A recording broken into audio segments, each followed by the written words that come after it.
We kickstart this episode with an upgrade to our stadium. The Eco Power Stadium is finally upgraded, and Doncaster people will have something to look forward to. And now we're going to go into our contract negotiations with Brandon Williams from Manchester United, and we make him a permanent deal. And also our substitute striker Llewellyn goes to Everton. And we sign Raul Casas from the free agents. I just forgot to film his contract negotiations. And Pepperloo is our main signing and the thumbnail figure from Freiburg. We tried to bring him into that centre mid spot because I do feel that was more of a weakened position. So I'm glad he's come in. And Middlesbrough, we faced Ryan Schofield, one of our ex-players in goal. So I was desperate to score a couple of goals against him. And in just under 20 minutes, we get our first one into the bottom corner, proving it was the right decision to sell him. He does make a decent save though, about 4 minutes afterwards, and it's only 1-0 as we're pushing into half time. But in injury time of half time, we sweaty it across and we score down the middle. Schofield's never getting that. I was just desperate to bag some goals against him because, I mean, the last game he played, I can't remember how well he did, but he got injured and that was his Doncaster career over. We hit the post twice, one off the save, one off that chip, and Pepperloo forces another good save out of Schofield. So far, he's proving to be a decent goalkeeper, but we Rabona that into the back of the net for the tap-in. We Rabona that at his near post, and it's 4, and then we're looking to make it 5. We cross it in, scissor kick in the air, 3 elite goals in the second half. Alcaraz grabs his hat-trick, and it was a very entertaining game in terms of playing it because we absolutely dominated. However, Osimhen was through for West Ham, and he chips Jack Butland and into the back of the net. I hoped he was going to miss, but unfortunately he didn't. We do find Simeone though, who can put it past Onana, I think it was, in goal to score, and Francis lays that ball to Simeone. He puts it in the opposite corner to what he did originally. Patrick Watts has been promoted to England duty. Very nice rainbow flick from Simeone, and it was a good save by the goalkeeper, Strakosha.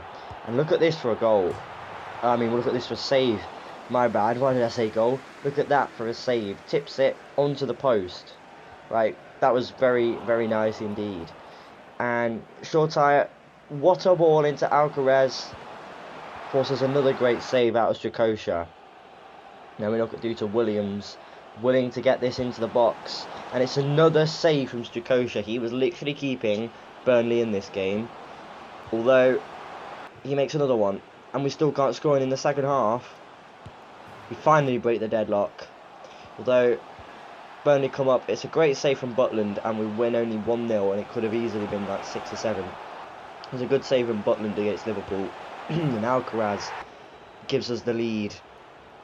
Although Liverpool pushing again, and it's just wide from the header. Patrick Watts with the mistake. Probably should have slid in there to try and keep possession of the ball. And Liverpool of course score off the crossbar and in Mohamed Salah. Then from the spot, Salah misses. It's not often that he actually misses cleanly. I thought he was going to be offside when I laid that pass, but he does tuck it into the back of the net. But Liverpool are willing to push again, and what a block from Patrick Watts. We then face Tottenham Hotspur. There's always some sort of drama. It was a great save from the Tottenham goalkeeper. Whenever we play them, there's always some sort of drama. And I guess this was the major one. Christopher Ayer getting a straight red card. I mean, he gets the ball, but he does get some of the man too. Butland, though, makes the penalty save. And Spurs can't pass Butland, and they're looking to go. Again, it's another great save from Butland. He literally kept us in this game. It could have been about 4 or 5. But they score the dodgiest one of them all. We don't know how we can keep that one out. And we lose to Spurs. And then Arsenal, within 4 minutes, make it 1-0. We get taken out. It's only a yellow card, according to the ref. And I just couldn't take the shot. Well, I could. He was offside. I couldn't take it onside. And they also had a penalty in which Butland saves, which is sort of the given with Jack Butland now. The amount of handball penalties that we concede is actually ridiculous. They do hit the crossbar off the shot. We went in to try and block it, but we couldn't, and Arsenal could not find Butland's near post. We then face Newcastle, and it's a top bins finish, and Muriel, another top bins finish. However, the rainbow flick from Francis was too much for 2 of the defenders, in which Simeone could score past Dubravka. And this is sort of where it started getting into a bit of a riot for us.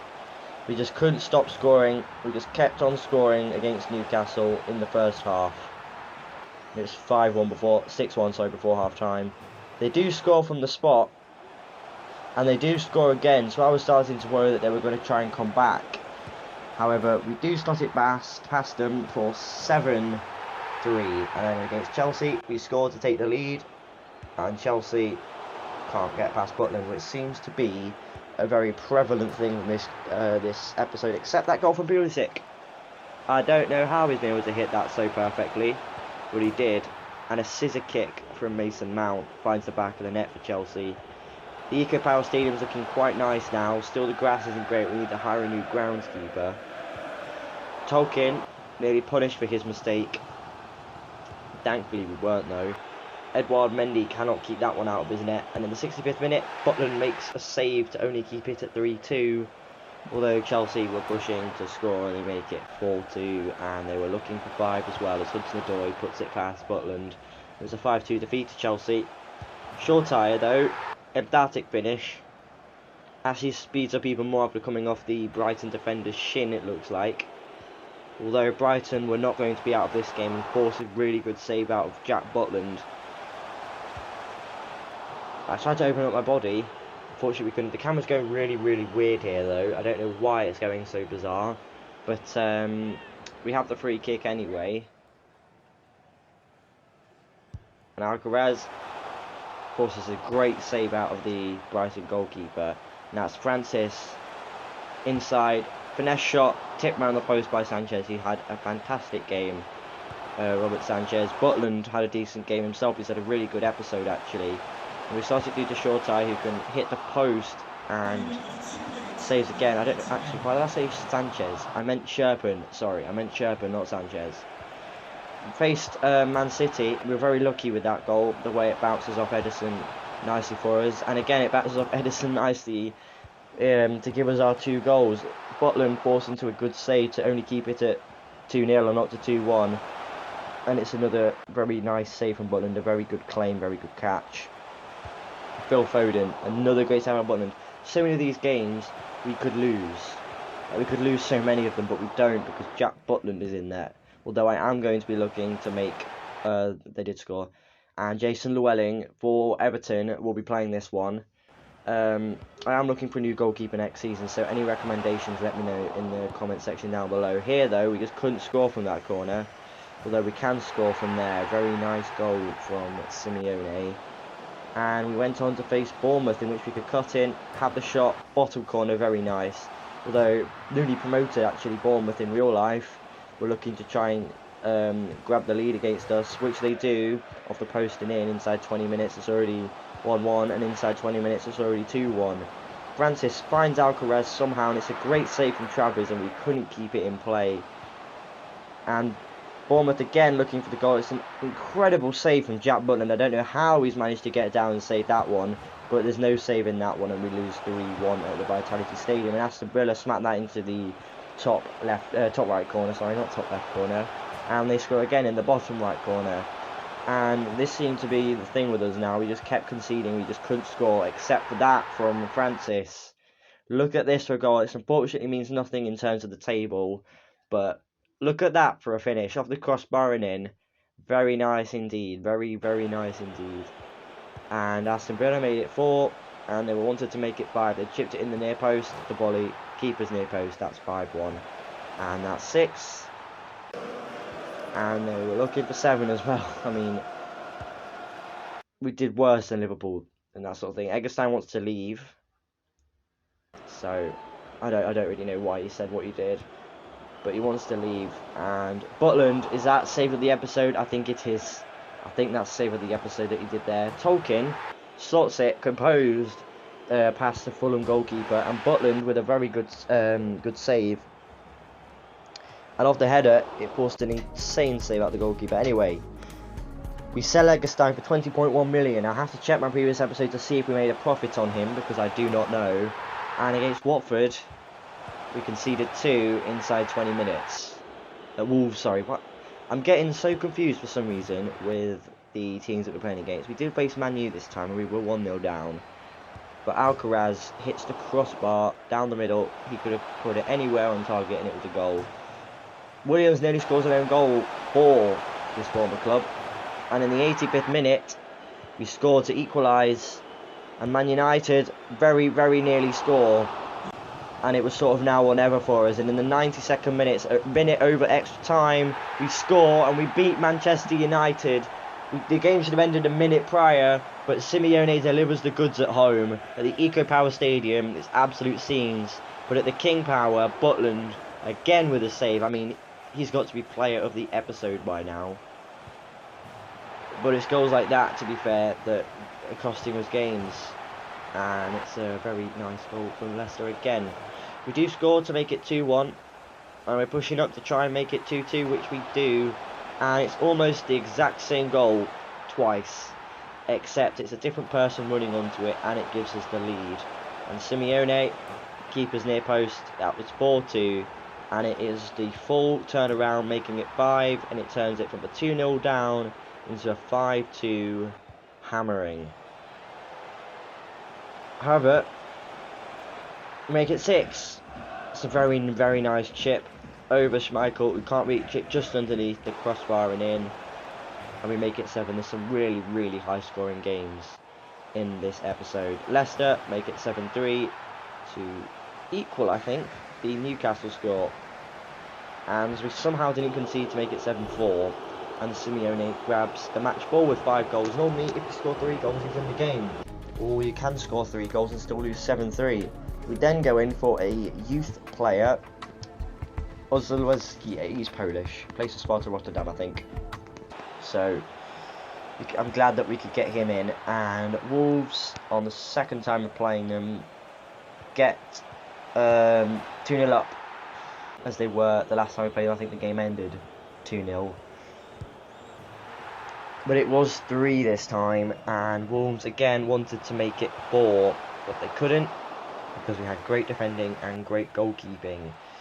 Although they had another chance at it, and it's another great block, but we can't keep it out, and it was 4-0, and De La Vega can't get it past Jack Butland. A great save. Now in our FA Cup campaign, we beat Millwall in this one. I can't remember by how many, but I just remember it was not a very nice day for Millwall fans. It was a good save from our goalkeeper Ozlowski. I'll have to learn how to say his name properly, but it was 3. I skipped a goal. I think I decided that would be a good idea, and we score to make it 5. And Cristobal Flores picks up the match ball. A youth player, came to our academy from Peru. First hat-trick of his career. We then face Crystal Palace, and look at that for Bonner, past the goalkeeper. Somehow that's gone in. Very, very nice indeed. It's a great save from Jack Butland, and that didn't go in either. Magically. Anyway, Johansson scores an absolute belter against West Ham. Onana in goal again for them. Brandt can't score, as it was a very nice block, and Butland makes a very good save, and they do get given for offside anyway, and he makes another very good save. Brandt was very unlucky. We then sign Palaversa. I believe he's a youth player. Can't really remember, to be honest. It's been a while since I've been on this career mode. It's been a couple of days since I played my last game. It's a good save though from Schofield, but we do make it 2 against our former goalkeeper, and Alcaraz can make it 3. I don't know how he's got that much spin, power, but Schofield should really be saving that. It's really straight at him. They cannot score their penalty, and they cannot score the rebound, but they do score. Not this game. I don't know why I said they do score, to be fair. It was a great save from Butland though. We scored. Not going to lie, the commentary for this video has been slightly off, so I do apologise. It was a great save from Edison anyway. Take round the post and in. It was only 1-0 against Man City, and I was very nervous because they could easily bring themselves back into it. That's somehow gone in off Edison. They're off the post and in. They can't beat Butland the first time, they beat him the second time, but from an offside position. And we wanted to turn this into more of a hammering, in which we do to make it 3-0. It's not often Man City see 3-0. It's not often they see 4-0 unless it's them that are in the lead. But we do concede to make it 4-1. I wanted to keep a clean sheet, but I couldn't, and it was an excellent save from Edison and an own goal from Itakura, who is actually on loan at Schalke in real life. They got promoted recently, and he somehow let that one in, but literally P-rolled in. Anyway, against Watford, look at this with top corner. The way that spins, roof of the net, that is the most top corner that I think you're ever going to see. Off the inside of the keeper's near post though, and it doesn't go in. And in this FA Cup tie, we then go 1-0 and 2-1, but he's offside, which is very lucky. It must have been by just a toenail hair. And in the 83rd minute, we score to progress through in the FA Cup.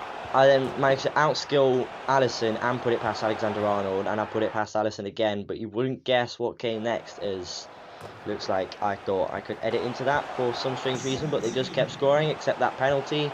But they scored again, they just keep scoring, they score again, and we face Aston Villa, in which we score for the first time in about 5 goals.